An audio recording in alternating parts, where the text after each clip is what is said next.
Hello and welcome in my English class, dear students. Today we are going to study the second chapter of your first book, Flamingo, that is The Lost Spring Stories of Stolen Childhood.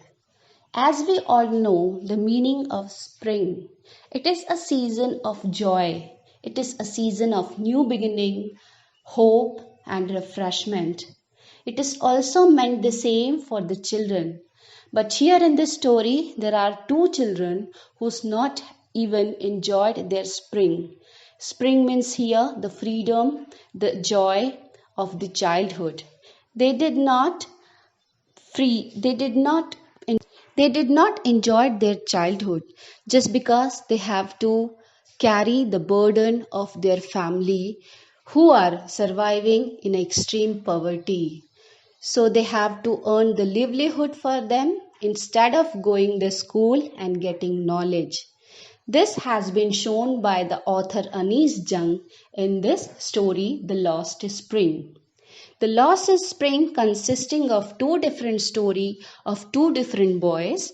One is young ragpicker Sahebi Alam and another is a Mukesh who works in a glass bangle factory to earn the livelihood.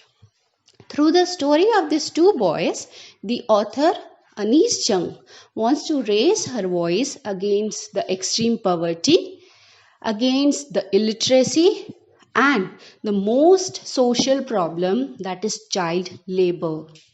The children are not free to enjoy their childhood. They enforced to work in any of the factory or any of the person to get earn the livelihood for their family to survive with the extreme poverty. So here are the two different story. Let's begin the first story, that is of a young ragpicker boy, Sahebi Alam. The title is Sometimes I Find a Rupee in the Garbage. The author Anis Jung comes across Saheb every morning. He searches for gold in the garbage dumps. Gold means here for the Saheb the valuable or precious thing by which he can get the livelihood for their families, like rupees, like shoes, like clothes, some torn clothes, or food. He came from Dhaka, Bangladesh. He does not even remember his old home, where it was. He is looking for gold in the big city where he now lives. He does not go to school. There is no school in his neighborhood. His full name is Sahebi Alam. It means Lord of the Universe. But the irony is, he does not know what it means. The Sahebi Alam refers to the Lord of the Universe. But the irony is, the boy don't have anything to survive from his poverty and enjoy his childhood. He roams in the street with his friends. They are like an army of barefooted boys. They work in the morning and disappear at the noon. They live in a very extreme state of poverty and can't afford shoes or slippers. Other young boys wear shoes, but they are not in adequate manner. But most of the ragpickers, like Saheb, remain shoeless. One day, when the author asked from one of the ragpicker boy that why don't they wear shoes? To hiding their extreme poverty, he just replied that in Indian tradition, we used to roam barefoot. But the author knows this is the excuse only. The children, they don't have shoes even. One of the boy, he wore the wrong shoes, left leg another shoes and the right leg another shoes. Most of this ragpicker lives in a Simapuri. You know where is Simapuri?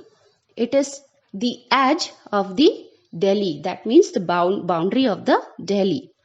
But there is no sign of any development and progress here. Another irony here, the city Delhi resembles with the development, with the technology, but the locality Simapuri is totally different with it. The houses are made from mud. They have roofs of tin and tarpaulin. There is no sewage, no drainage or running water. Even they don't have the pure drinking water and proper sanitation and hygiene. More than thousands, 10,000 rag pickers have lived there for 30 years. They came from the Bangladesh in 1971. They have no identity or any recognition. They do have ration cards that enable them to vote for their leader and buy some food, some grains from it. For them, food is more important than the identity, than the vote. Women move around in their torn saris. Children grows up. They become partner in survival. Survival in Simapuri means rag picking, because most of the family in Simapuri used to pick the rags and earn their livelihood. Through the years, it has acquired the position of a fine art. Garbage to them is gold. As I told, gold means the things to get livelihood. Sometimes a child can find a silver coin in the heap of garbage. There is always hope of finding more. Garbage is a wonder for the children because they want to search anything in the heap of garbage. But for elders, it is a means of survival. One morning, the narrator sees Sahib standing by the fenced gate of a club. Two young men dressed in white and playing tennis. Sahib is also wearing tennis shoes. The writer was very happy after seeing the shoes. They are discarded shoes of some rich boy. He refused to wear them because of a hole in one of them. For Sahib, the hole doesn't matter. For Sahib, even shoes with a hole is a dreams come true. Now Sahib works in a tea stall. He don't pick the rag. He don't search their gold in the rags. Now he is employed. He gets 800 rupees and all his meals. His face has lost the freedom look because he got a job and he earning livelihood for their family through the tea stall. It seems heavier than the plastic bag that he used to carry on his shoulder. He is carrying a steel container, the steel container of a tea.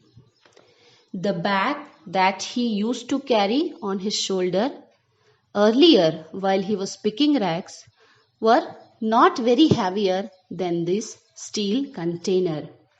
Why the author wants to say here that the plastic bag was not heavy other than the steel container? Because that time Sahib was free to roam here, free to enjoy his childhood. But now, because he got the employment under a tea stall, he has to work according to his master, follow the order according to his master. That means he has no freedom. He completely lost his childhood under the child labor. The container belongs to the shop owner, not his, but the plastic bag was his. Sahib is no longer of his own master. Now he is a puppet of the hand of the tea stall owner. By this, the Sahib has lost his spring, he lost his childhood, and he did not get a single chance to go to school and earn the knowledge. Now let's see the second story of the boy Mukesh, who works in a glass bangle factory at Firozabad but carry the same pain as the Sahib-e-Alam was carry. Mukesh wants to become a car driver, but iron is here that he has to earn the livelihood for his family. One day, when author visited Firozabad is famous for its bangles making industry. Almost every other family in Firozabad is engaged in making glass bangles for women all over the India. Glass bangles are a symbol of a woman's marital status. The family of Mukesh was also engaged in making bangles. Mukesh took the author to his house. They went through the stinking lane which is choked with the huge garbage. The families of bangle makers lived here. Their houses had very poor and falling walls and the door which can be fall anytime. They enter Mukesh's house, which was like any other house in the lane. The weak young woman was cooking meals on a firewood stove. Her eyes were filled with smoke. She greeted the author with a smile. She was the wife of the brother of Mukesh. She was respected as the daughter-in-law of the family.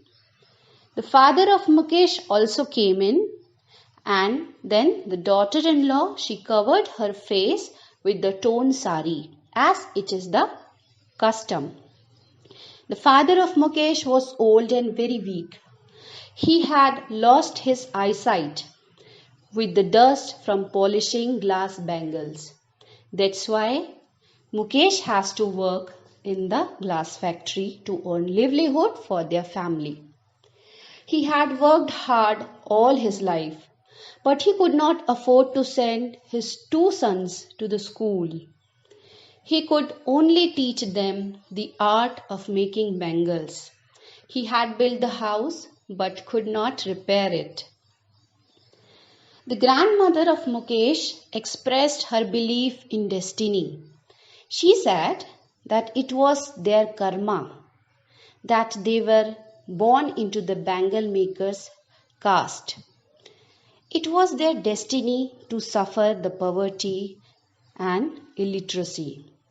But no man could change what was already decided by the fate. In fact, her belief was shared by all the people of Firozabad. Another woman told the author that despite hard work, they had never had a full meal in their whole life. The author could see bangles everywhere. She saw boys and girls welding pieces of colored glass. Their eyes would get used to the darkness and they often lost their eyesight before they were adult. At homes, families worked hard all day in front of the furnace with high temperature. This led to many children become blind before they reach to the adulthood. Generation after generation, families of bangles makers have been engaged in making bangles. They live in extreme poverty. They work hard and dies in poverty. Nothing has changed with the passage of time. They find themselves in the clutches of middlemen and moneylenders. If the youth try to organize themselves, they realize that the police and the administration will not help them. If they try to get out of the crucial problem, they are in the trouble. The police beat them and put them in jail. It is not easy for a bangle maker to do something different.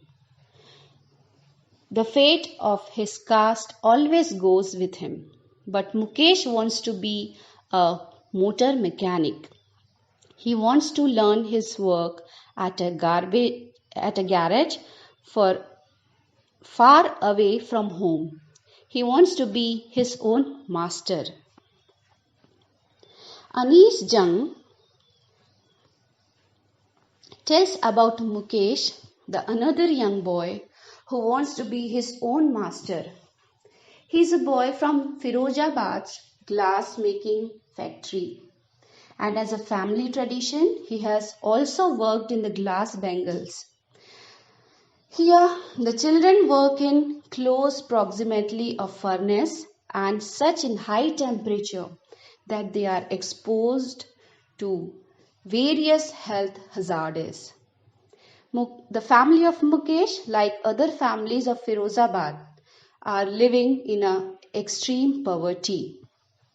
His father is blind, so by this, Mukesh has to earn livelihood for his family. But ironically, millions of children like Sahib and Mukesh have lost their spring childhood by getting engaged in making a living for earning the living for their family. They both belongs from the different cities. One is from Simapuri, the edge of the Delhi, and another is Firozabad, the big cities. But they enforced to do the child labor to earning the survival for them and their family. By this, as engaged in child labor, they lost their spring, they lost their childhood, and they are not free to wander here and there, to play with the other children and get all the facilities as the other children are getting, like education, like proper health, proper food, and other amenities. So, dear student, I hope that you enjoyed both of this story that is very emotional, right? So, if you have any doubt or any difficulties to understanding the summary, please put your query in the comment box and ask your question anytime. So, for the next time, we'll meet once again and start another chapter. Till then, take care and keep study. Thank you.